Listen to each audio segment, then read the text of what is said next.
Hi, I do not know how to start this.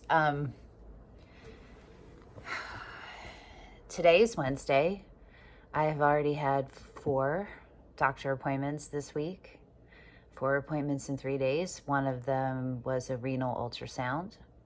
One of them was with a cognitive neurologist.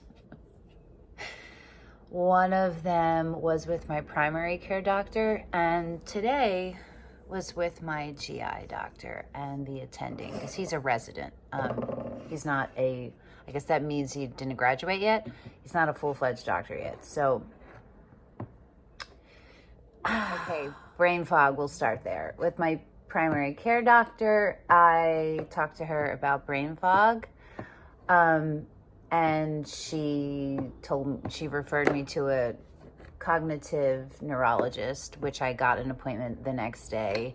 And that was pretty crazy because it was this insane situation where the doctor was actually not on the schedule till 1 p.m. My appointment was at 9 a.m. and she was only doing Zoom calls or something like that. But for whatever weird reason, she just happened to be in there. It was a total mistake, but it all worked out. So, okay. She was super great. It was very stressful. They test you with a lot of things, and I got a lot of anxiety. But it was cool. And the outcome of that is that she thinks it is less of a memory issue and more of a focusing issue. Now, for those of you who don't know, I do have ADHD. I was diagnosed with it when I was like 22, right before I got pregnant with my first kid.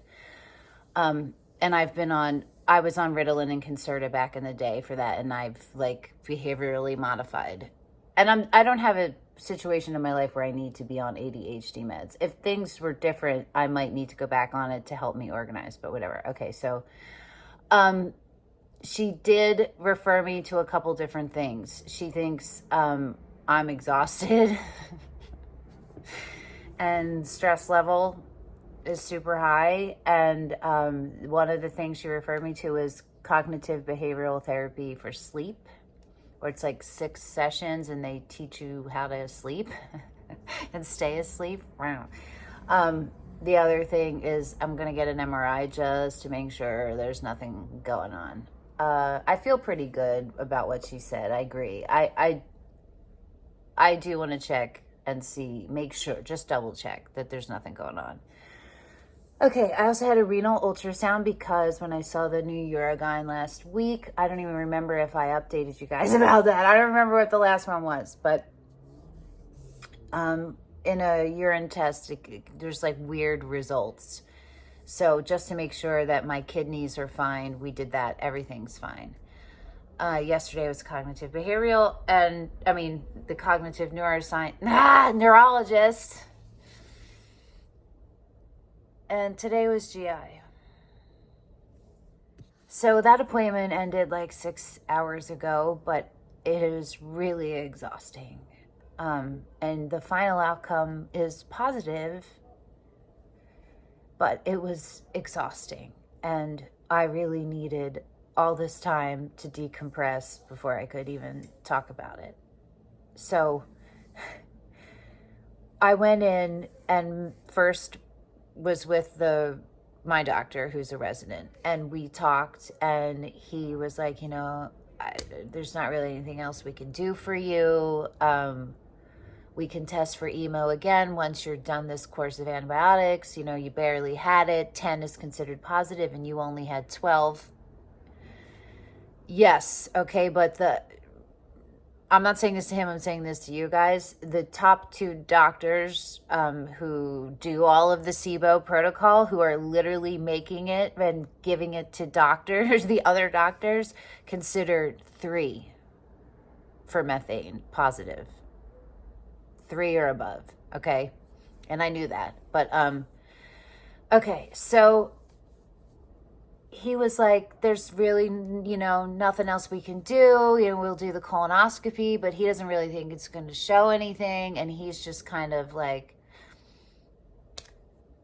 sorry. And I'm like, well, what about the adhesions? Like, I really think that the problem is there are adhesions on my sigmoid colon, can we look at my MRI results together? And we did.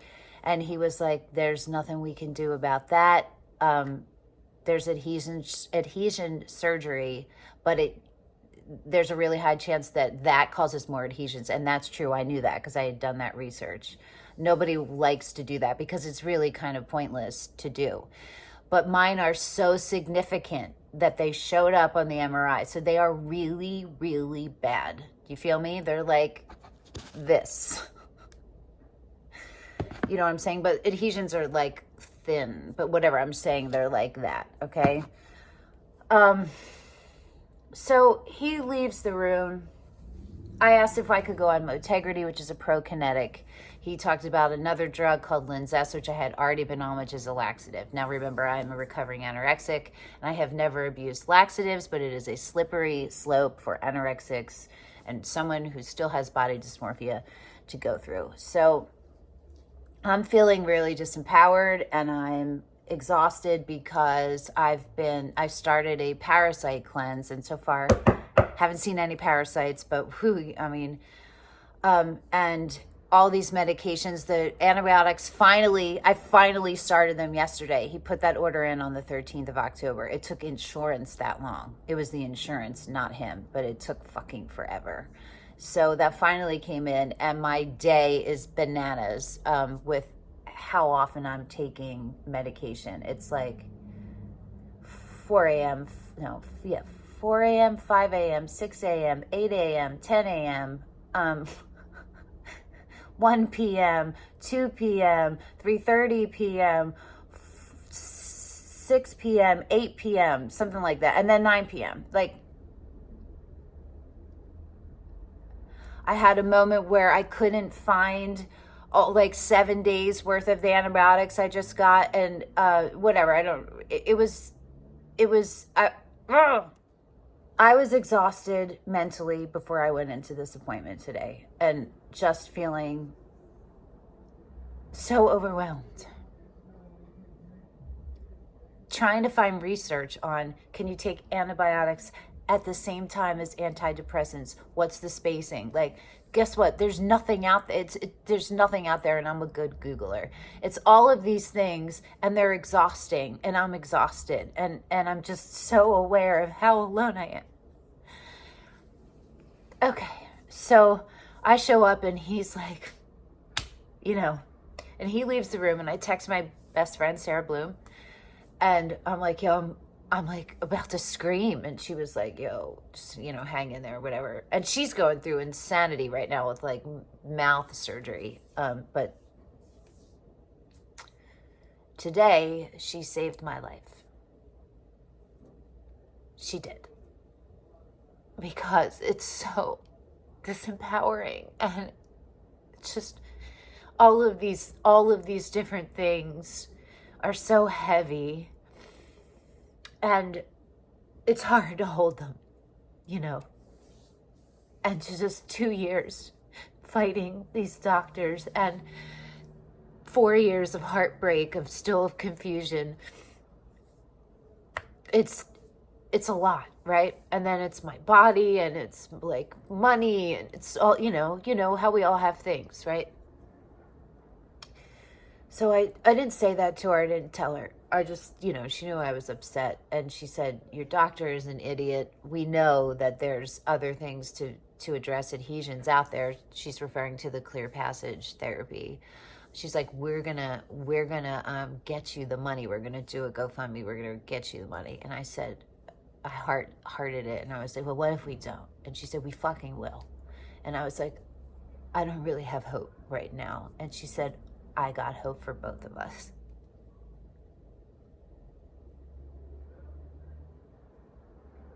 And I have to tell you that I've never had anyone that I could lean on like that, ever.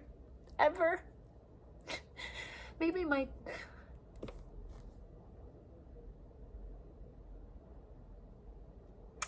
family loves me and they're there for me, right? But it wasn't always like that. And there was a lot of gaslighting there. And Sarah Blue, my best friend, has never gaslit me.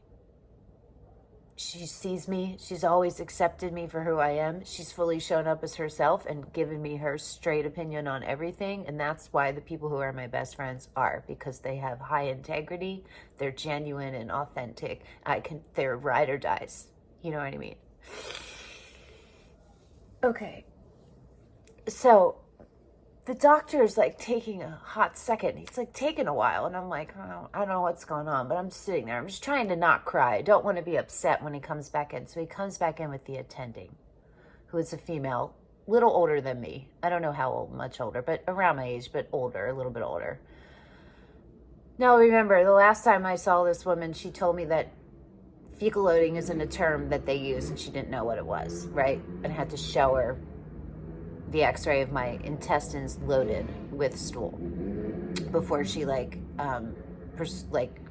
me that 4-day testing and the retest for SIBO. Okay.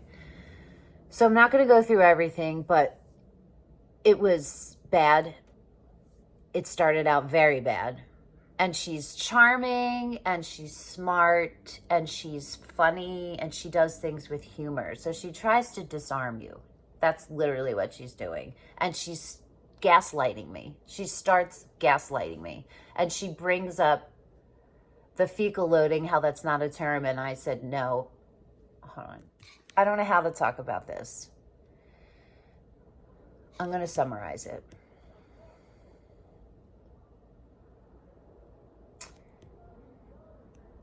She was going through this whole slow buildup. And the point of it was like, well, what can we do for you to help you? Not like you have all these things. And I was not having it. And it got to the point where I said, you're gaslighting me. And she said, I don't know what gaslighting is. And I stood up and I said, I'm done. I am done. And my doctor was like, oh shit. Like he was just in the corner on the computer, just like typing. And he just looked at me like, oh shit. Now this is a kid who's like, he's like 20 something, right? He's a black man. He has braids. Like he's got a lot against him as a doctor, for sure. And he's 100%, this kid is like a city kid. Like he knows his way around. You know what I mean? And because I felt that immediately from him, like, God, he could live around here. You know what I'm saying? But he was like, oh, shit. So I was pissed.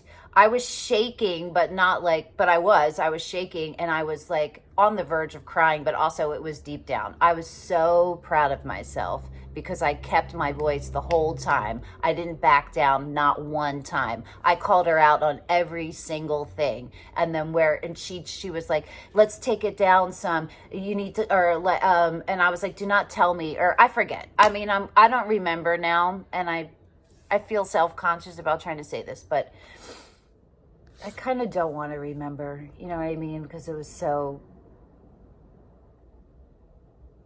exhausting. I don't know it was depleting. It was a lot. But where we got to at the end was she apologized. She said she apologized multiple times. She said she understood now what I was saying and that she had misunderstood before, but she didn't misunderstand. I didn't give her any new information today than I had already given her every other time I've seen her since April. You feel me? She just finally opened her stupid blinders up because I was hitting her with facts, and I was definitely agitated. I was in an elevated state, but I wasn't out of control. Do you know what I mean? And I was so fucking proud of myself because I am very outspoken, but there are a lot of things and a lot of times where I don't say anything, and because I'm in shock, really. My nervous system is deregulated from whatever's coming at me. But this time, it just happened, and I just went with it. She actually hugged me at the end. We're not friends. You feel me? Like, yeah, okay, we can be cordial now. I'll be, but like I'm not going to forget that you fucking gaslit me all and what you just tried to do to me until you finally understood what I was saying. Your behavior still speaks for itself.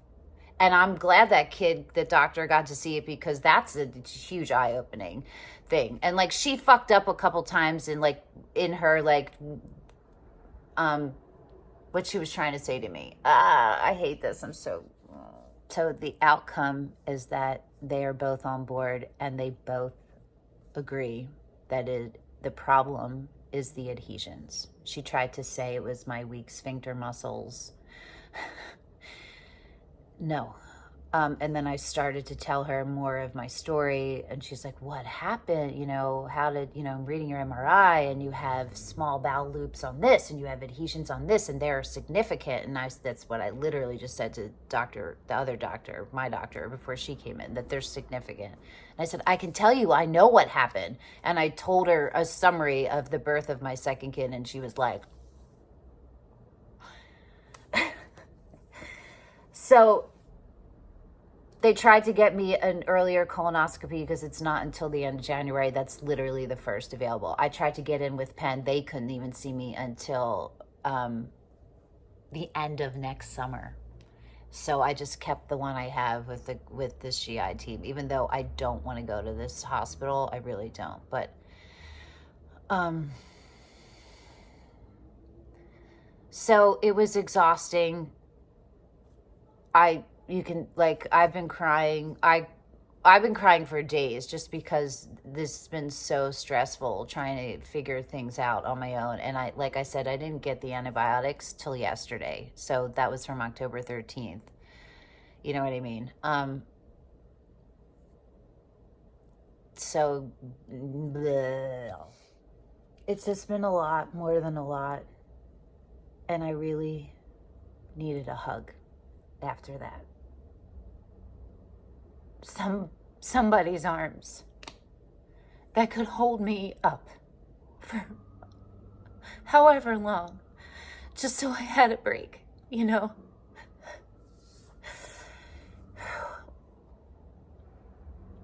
It's a lot. This is, at least they're on board, but there's still nothing that can be done other than that clear passage thing, and that's not even a guarantee. But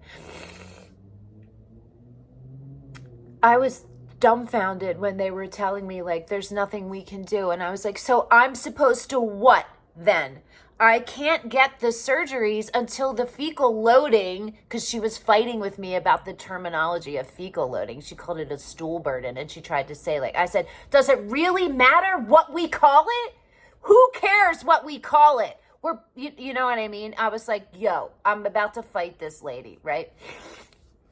Here's what's going through my head as they're telling me there's nothing we can do. Well, my prolapses happened because of this fecal loading, because my intestines have been full of stool. Do you know how much stool weighs? It weighs a lot. For 2 years, every day, it's pressing down. So my organs all fell apart. If you can't fix it, what is going to happen? My vagina is going to have to be sewn up, because they're just going to fall out. You know what I mean? How can that be the fucking outcome of this? And there's not really answers still either, but that can't be it. You know what I mean? So it's a lot. Okay, so tomorrow is acupuncture, thank God, because I fucking need it. And Friday is the dermatologist, finally, to check out whatever these two things on my head are. My primary care doctor looked at them and said she didn't think they looked bad. That wasn't her words, but that's what she meant. And I was like, okay. Well, she said, you should still get it checked out. I said, I am. So that's on Friday. And I didn't realize that the doctor's office is just about an hour away. It's way out somewhere. So I might spend a day out there in the county, that it's out in rural world. And I live in the city. And I thought but no, I'm going to go, and I'm going to maybe make a day of it or something. I don't know. Unless I get really bad news. Oh God. And then I'm going to have to drive home. Oh my God. I didn't think of that. Oh well. You know what song's in my head right now? It's me. Hi. I'm the problem. It's me. Taylor Swift. Oh God. Okay, so those are my updates. Yeah, that's where I am. I don't even know where that is. Kind of better than before and kind of not. All right, I guess I will update again if there's anything, whenever there's something like important to update on next. Okay. Bye.